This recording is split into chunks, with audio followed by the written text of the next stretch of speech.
கன்னட நடிகர் தர்ஷனுக்கு சிறையில் சலுகைகள் அளிக்கப்பட்ட விவகாரத்தில் 7 சிறை அதிகாரிகள் தற்போது இடைநீக்கம் செய்யப்பட்டிருப்பதாக தகவல் வெளியாகியிருக்கிறது.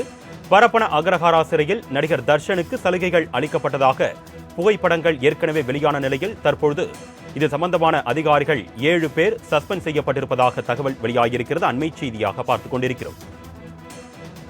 சிறையில் ரவுடியுடன் புகைப்பிடித்தபடி நடிகர் தர்ஷன் இருக்கும் புகைப்படங்கள் வெளியான நிலையில் தற்பொழுது அவருக்கு சலுகை அளிக்கப்பட்ட விவகாரத்தில் இது தொடர்புடைய 7 அதிகாரிகள் பணியிடை நீக்கம் செய்யப்பட்டிருக்கிறார்கள். அண்மை செய்தியாக பார்த்துக் கொண்டிருக்கிறோம்.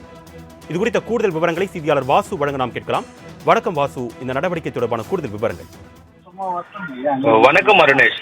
சிறையில் சொகுசு வாழ்க்கை வாழும் நடிகர் தர்ஷன் பல முக்கிய ரவுடிகளுடன் தர்ஷன் சிறையில் சொகுசாக காபி அருந்திருக்கவாறு கையில் சிகரெட்டுடன் இருக்கும் புகைப்படம் தற்பொழுது வெளியாகி உள்ளது. அதாவது தனது காதலி பவித்ரா கவுடாவை சமூக வலைதள பக்கங்களில் விமர்சனம் செய்ததற்காக ரேணுகா சுவாமி என்ற நபரை தனது கூட்டாளிகளுடன் அடித்து உதைத்து கொடூரமாக கொலை செய்த வழக்கில் நடிகர் தர்ஷன் மற்றும் அவரது காதலி பவித்ரா உள்ளிட்ட பல கைது செய்யப்பட்டு சிறையில் அடைக்கப்பட்டுள்ளனர். கடந்த 2 மாதங்களாக தர்ஷன் பெங்களூரில் உள்ள பரப்பன அக்ரஹாரா மத்திய சிறைச்சாலையில் அடைக்கப்பட்டுள்ளார்.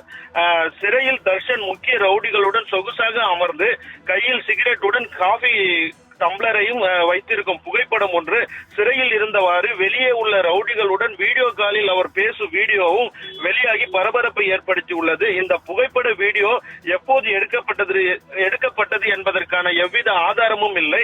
தர்ஷனுக்கு அருகில் கேங்ஸ்டார் வில்சன் கார்டன் நாகராஜ், தர்ஷனின் மேலாளர், சக குற்றவாளி மற்றும் குல்லாசினா ஆகியோர் அமர்ந்து உள்ளனர். தர்ஷன் மற்றும் அவரது கூட்டாளி சிறையில் சகல வசதிகளும் செய்யப்பட்டுள்ளதாக போலீசார் சந்தேகிக்கின்றனர். இந்த படத்தை பார்க்கும் போது அனைவரும் இந்த நிலையில் இருந்த ரேணுகா சுவாமியின் தந்தை சிவா கவுடா இந்த புகை தொடர்பான தீவிர விசாரணை நடத்தி தீவிர நடவடிக்கை எடுக்கப்பட வேண்டும் என்று ரேணுகா சுவாமியின் தந்தை புகார் ஒன்றை அளித்துள்ளார். அருணேஷ், விவரங்களுக்கு நன்றி வாசு.